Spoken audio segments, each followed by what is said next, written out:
Njengamanje nginomjolisi oqeda ukuphuma estage bhuti kunjani? Siyaphila bhuti njani? Hayi siyaphila nathi. Yeah. Mfowethu yazi yayinhle performance. Yeah. Abantu bengasafuni ngisho uphume estage. Umsebenzi muhle kakhulu. Hayi siyancaka bhuti akufani. Yes.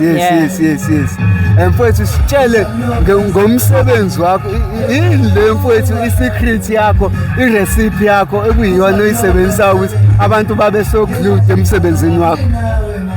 Hey, akukho bona ngathi ngiyakusebenzisa kodwa ngawuthi umsebenzi ongiwenzayo uyafana nomngoma. Yebo. Into efikayo nje bayikhono.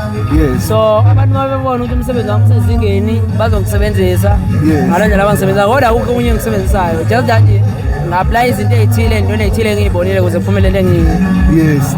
Mfowethu ukuba ingxenye yempucuzeko umcimbi omkhulukazi kangaka kusho ukuthini kuwena? Kusho olukhulu Nkabi ngoba ngisemncane kakhulu emculweni so Yes. ubuncane bami mase ngikhona kwempucuzeko ukuthi bazi ukuthi ikhona engayenza nobu kade uzwa abantu bethi buya so it means nabantu abangale khona into abayibonayo nabo abakwimpucuzeko ngoba njengabahleli ogwazela nethimba lilonke babonile ukuthi ngifanele ukuthi ngibe khona njengomfana omncane mhlawumbe ngizokwenza impact nami emcimbini wabo omkhulu kangaka. Yes.